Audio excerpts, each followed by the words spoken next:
नमस्कार। प्रांजल ज्ञान गंगा में आप सभी का स्वागत है। हम संक्षिप्त महाभारत का पाठ कर रहे हैं, जिसमें कि सभा पर्व चल रहा है। कल हमने जरासंध वध और बंदी राजाओं की मुक्ति की कथा को पढ़ा था। आज हम पांडवों की दिग्विजय यात्रा को पढ़ेंगे। तो चलिए आप और हम कथा में प्रवेश करते हैं और व्यास जी से कथा सुनते हैं। बोलो श्री व्यास जी भगवान की जय। बोलो श्री वैशंपायन जी महाराज की जय। वैशंपायन जी कहते हैं, जन्मेजय, एक दिन अर्जुन ने धर्मराज युधिष्ठिर से कहा, यदि आप आज्ञा दें तो मैं दिग्विजय के लिए जाऊं और पृथ्वी के सभी राजाओं से आपके लिए कर वसूल करूं। युधिष्ठिर ने अर्जुन को उत्साहित करते हुए कहा, अवश्य, तुम्हारी विजय निश्चित है। युधिष्ठिर की आज्ञा प्राप्त करके चारों भाइयों ने दिग्विजय यात्रा की। जन्मेजय, यद्यपि चारों भाइयों ने एक साथ ही चारों दिशाओं पर विजय प्राप्त की थी, फिर भी मैं तुम्हें उनका क्रमशः वर्णन सुनाऊंगा। जन्मेजय, अर्जुन ने उत्तर दिशा की विजय का भार लिया। उन्होंने पहले साधारण पराक्रम से ही आनर्त, कालकूट और कुलिंद देशों पर विजय प्राप्त करके सेनापति सुमंडल को जीत लिया। सुमंडल को साथी बनाकर शाकल द्वीप और प्रतिविंध्य पर्वत के राजाओं पर विजय प्राप्त की। 7 द्वीप के राजाओं में से शाकल द्वीप वालों में बड़ा घमासान युद्ध हुआ, परंतु अर्जुन के बाणों के सामने उन्हें हारना ही पड़ा। उनकी सहायता से अर्जुन ने प्राग्ञ ज्योतिषपुर पर चढ़ाई की। वहाँ के प्रतापी राजा का नाम भगदत्त था। भगदत्त के सहायक किरात, चीन आदि बहुत से समुद्री देशों के लोग भी थे। 8 दिन तक भयंकर युद्ध होने के बाद भी अर्जुन का पूर्ववत उत्साह देखकर भगदत्त ने मुस्कुराते हुए कहा, महाभाव अर्जुन, तुम्हारा पराक्रम तुम्हारे ही योग्य है। तुम देवराज इंद्र के पुत्र हो ना। इंद्र से मेरी मित्रता है और मैं उनसे कमवीर नहीं हूँ, इसलिए मैं तुमसे युद्ध नहीं कर सकता। बेटा, मैं तुम्हारी इच्छा पूर्ण करूँगा। बताओ क्या चाहते हो। अर्जुन ने कहा, राजन, कुरुवंश शिरोमणि, सत्य प्रतिज्ञ धर्मराज युधिष्ठिर राजसूय यज्ञ करना चाहते हैं। मेरी हार्दिक अभिलाषा है कि वे चक्रवर्ती सम्राट हों। आप उन्हें कर दीजिए। आप मेरे पिता इंद्र के मित्र और मेरे हितैषी हैं, इसलिए मैं आपको आज्ञा तो नहीं दे सकता। आप प्रेम भाव से ही उन्हें भेंट दीजिए। भगदत्त ने कहा, अर्जुन, धर्मराज युधिष्ठिर भी तुम्हारे ही समान मेरे प्रेम पात्र हैं। मैं तुम्हारी इच्छा अवश्य पूर्ण करूँगा, और कोई बात हो तो कहो। वीर अर्जुन ने उनके प्रति कृतज्ञता प्रकट करके आगे की यात्रा आरंभ की। अर्जुन ने कुबेर के द्वारा सुरक्षित उत्तर दिशा में बढ़कर पर्वतों के भीतर, बाहर और आसपास के सब स्थानों पर अधिकार कर लिया। उलूक देश के राजा बृहंत ने घोर युद्ध करके हार मानी और वह अर्जुन की शरण में आया। अर्जुन ने बृहंत का राज्य उसी को सौंपकर उसकी सहायता से सेना बिंदु के देश पर धावा बोलकर उसे राज्यच्युत कर दिया। क्रमशः गोदापुर, वामदेव, सुदामा, सुशंकुल और उत्तर उलूक देशों के राजाओं को वश में करके पंचगणों को अपने वश में किया। उन्होंने पौरव नाम के राजा को तथा पहाड़ी लुटेरों और मलच्छों को, जो 7 प्रकार के थे, जीता। कश्मीर के वीर क्षत्रिय और 10 मंडलों का अध्यक्ष राजा लोहित भी उनके अधीन हो गए। त्रिगत, दारू और कोक नद के नरपति स्वयं शरणागत हुए। अर्जुन के अभिसारी पर अधिकार करके उरग देश के राजा रोचमान को हराया और ब्राह्लिक वीरों को अपने अधीन करके दरद, कंबोज और ऋषिक देशों को अपने अधीन किया। ऋषिक देश में तोते के उदर के समान हरे रंग के 8 घोड़े लिए निकुट और पूरे हिमालय पर विजय वैजयंती फहराकर धवलगिरी पर सेना का पड़ाव डाला। अर्जुन क्रमशः किम पुरुष वर्ष के अधिपति धूम्रपुत्र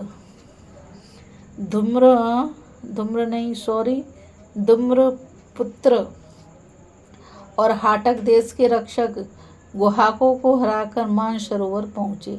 वहाँ ऋषियों के पवित्र आश्रमों के दर्शन हुए। वहाँ से हाटक देश के आसपास बसे प्रांतों पर भी अधिकार कर लिया। तदंतर अर्जुन ने उत्तरी हरिवर्ष पर विजय प्राप्त करनी चाहिए, परंतु वह प्रवेश करते बड़े वीर और विशालकाय द्वारपालों ने आकर प्रसन्नता से कहा, अवश्य ही आप कोई असाधारण पुरुष हैं, क्योंकि यहाँ तक पहुँचना सबके लिए सुगम नहीं है। आप यहाँ आ गए हैं, यहीं विजय है। यहाँ कोई भी वस्तु मनुष्य शरीर से नहीं देखी जा सकती, इसलिए दिग्विजय की तो कोई बात ही नहीं है। हम लोग आप पर प्रसन्न हैं, आपका कोई काम हो तो कर सकते हैं। अर्जुन ने हंसते हुए कहा, मैं अपने बड़े भाई धर्मराज युधिष्ठिर को चक्रवर्ती सम्राट बनाने के लिए दिग्विजय कर रहा हूँ। यदि तुम्हारे इस देश में मनुष्यों का आना जाना निषिद्ध है तो मैं इसमें नहीं घुसूंगा। तुम लोग केवल कुछ कर दे दो। हरिवंश के लोगों ने अर्जुन को कर रूप से अनेकों दिव्य वस्त्र, दिव्य आभूषण और मृगचर्म आदि दिए। इस प्रकार उत्तर दिशा पर विजय करके वीरवर अर्जुन महान चतुरंगिणी सेना के साथ बड़ी प्रसन्नता के साथ इंद्रप्रस्थ लौट आए और सारा धन एवं सारे वाहन धर्मराज को सौंपकर उनकी आज्ञा से अपने महल में गए। जन्मेजय अर्जुन के साथी भीमसेन भी धर्मराज की अनुमति से बहुत बड़ी सेना लेकर पूर्व दिशा के लिए चल पड़े। दशाण देश के राजा सुधर्मा ने बिना किसी शस्त्र के भीमसेन के साथ बाहु युद्ध किया। भीमसेन ने उसे परास्त कर उसकी वीरता से प्रसन्न हो अपना सेनापति बना लिया। उन्होंने क्रमशः अश्वमेध, पुलिंद्रनगर आदि अधिकांश प्राच्य राजाओं पर अधिकार कर लिया। चेती देश के राजा शिशुपाल से उन्हें युद्ध नहीं करना पड़ा। उसने संबंध के कारण धर्मराज के संदेश मात्र से ही कर देना स्वीकार किया। तदंतर भीमसेन ने कुमार देश के राजा श्रेणीमानम को, कौशल देश के स्वामी बृहदबल को और अयोध्याधिपति धर्मात्मा दिग्गज को नाशाही वश में कर लिया। तत्पश्चात उत्तर कौशल, मल्ल देश और हिमालय तटवर्ती जलोदभ देश के प्रांत अपने अधीन किए। काशीराज सुबाहु, सुपार्श, राजेश्वर, क्रथ, मत्स्य एवं मलय देश के वीरों एवं वसुभूमि को भी अपने अधिकार में कर लिया। पूर्वोक्त देशों में मदधार, सोमदेव एवं वत्सदेव को भी उन्होंने ही अपने कब्जे में किया।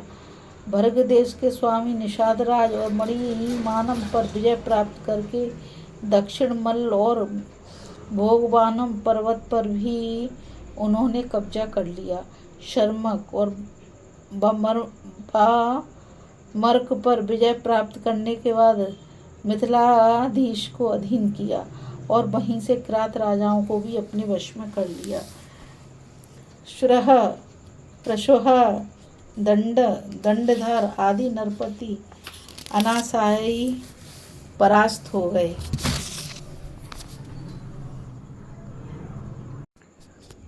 गिरिव्य ब्रज से जरा संदनंदन सहदेव को साथ लेकर मोदाचल के राजा का संहार किया। पौंड्रक और वासुदेव और कौशिक नदी के द्वीप में रहने वाला राजा भी पराजित हो गया। बंग देश के राजा समुद्रसेन, चत्रसेन, करवटाधिपति, ताम्रलिप्त और सभी समुद्र तटवर्ती मलेच्छ भी उनके अधीन हो गए। इस प्रकार अनेक देशों पर विजय प्राप्त करके वीर भीमसेन लोहित के पास आए। समुद्र तट और समुद्र के टापुओं में रहने वाले मलेच्छों ने बिना युद्ध के ही उन्हें तरह तरह के हीरे, मोती, मणिक, सोना, चांदी, ऊनी, सूती वस्त्र आदि दिए। उन्होंने धन से भीमसेन को संतुष्ट कर दिया। भीमसेन सब धन लेकर इंद्रप्रस्थ लौट आए और उन्होंने बड़े प्रेम से सारा का सारा धन अपने बड़े भाई धर्मराज को सौंप दिया। जन्मेजय उसी समय सहदेव ने भी बहुत बड़ी सेना के साथ दिग्विजय के लिए दक्षिण की यात्रा की। उन्होंने क्रमशः मथुरा, मत्स्य देश और अधिराज के अधिपतियों को वश में करके करद सामंत बना लिया। राजा सुकुमार और सुमित्र के बाद द्वितीय मत्स्य और पटच्चरों को जीता और बलपूर्वक निषाद भूमि, गोश्रृंग पर्वत और श्रेणीमानम राजा को अपने वश में कर लिया। नरराष्ट्र पर विजय प्राप्त कर लेने के बाद कुंती भोज पर आक्रमण किया और उन्होंने सहर्ष धर्मराज का शासन स्वीकार कर लिया। इसके बाद सहदेव नर्मदा की ओर बढ़े। उधर उज्जैन के प्रसिद्ध वीर बिंद और अनुबिंद को हराकर वश में कर लिया। नाटकीय और हेरम्ब को परास्त कर मारुद तथा मुंज ग्राम पर अधिकार कर लिया। उन्होंने क्रमशः अर्बुद, वातराज और पुलिंदों को हराकर पांडे नरेश पर विजय प्राप्त की और किष्किंधा के मेद एवं द्विविद को जीता तथा महिष्मती पर धावा बोल दिया। भयंकर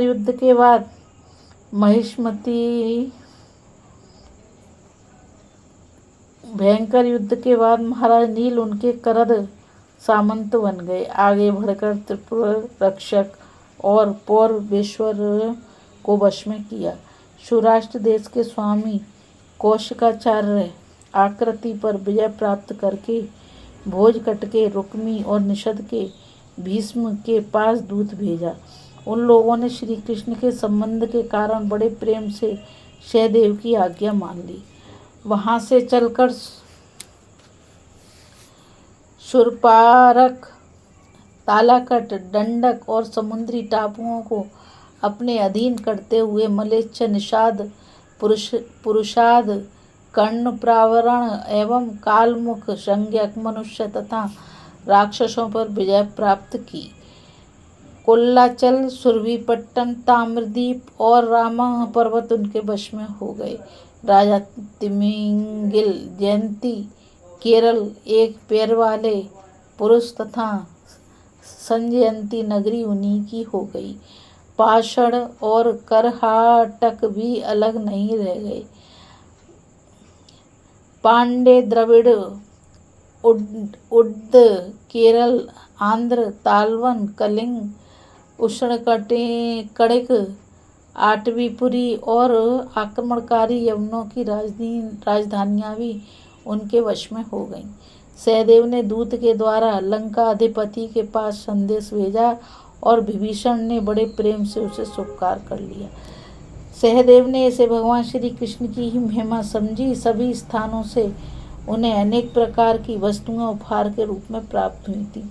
सब कुछ लेकर सबको सामंत बनाकर बड़ी शीघ्रता से बुद्धिमान सहदेव इंद्रप्रस्थ लौट आए और सारी वस्तुएं धर्मराज को सौंपकर वे सुखपूर्वक इंद्रप्रस्थ में रहने लगे। जन्मेजय, नकुल ने भी उसी प्रकार बड़ी भारी सेना लेकर पश्चिम दिशा की विजय के लिए प्रस्थान किया था।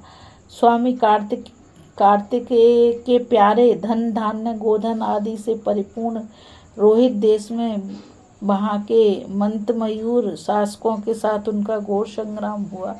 अंत में नकुल मरुभूमि, शैरिशक और अन्न के भंडार महित्थ देश पर पूर्ण अधिकार कर लिया। राजर्षि आक्रोश को वश में करके दशाण्व, शिवी, त्रिगर्त, अम्बष्ट, मालव, पंचकपट, मध्यमक, बाटधान और द्विजों को जीत लिया। वहां से लौटकर पुष्कर उनके निवासी उत्सव संकेतों को, सिंधु तटवर्ती गंधर्वों को तथा सरस्वती तटवर्ती शूद्रों को और आवीरों को वश में कर लिया। समुद्र, पंचनद,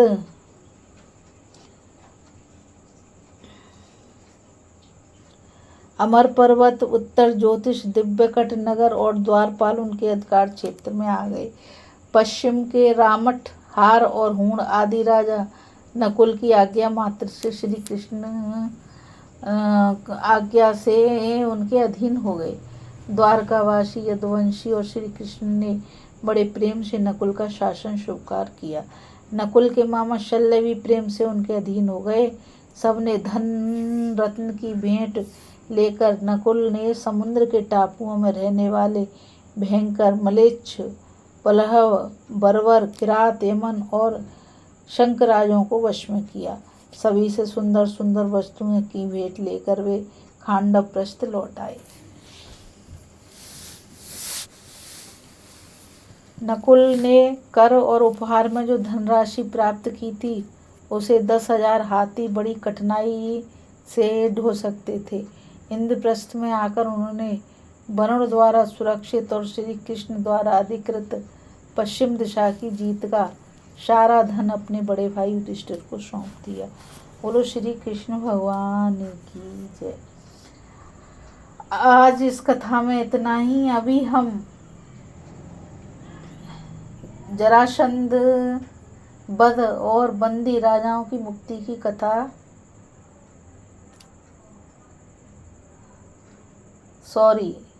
ये कथा नहीं है, दूसरी है। पांडवों की दिग्विजय यात्रा, इस कथा को पढ़ रहे थे और कल हम राजसूय यज्ञ का प्रारंभ करेंगे। तो आप और हम सब महाराज श्री युधिष्ठिर जी के राजसूय यज्ञ में जाकर उसके भागीदार बनेंगे। और मैं आप सभी से यही कहना चाहूँगी कि आप सभी इस कथा को ज़्यादा से ज़्यादा लाइक, शेयर और सब्सक्राइब कीजिए ताकि यह अमूल्य ज्ञान अधिक से अधिक लोगों तक पहुँच सके। और मुझ गीता रावत को आज्ञा दीजिए। इस कथा में बस इतना ही। राधे राधे, जय श्री कृष्णा, नमस्कार।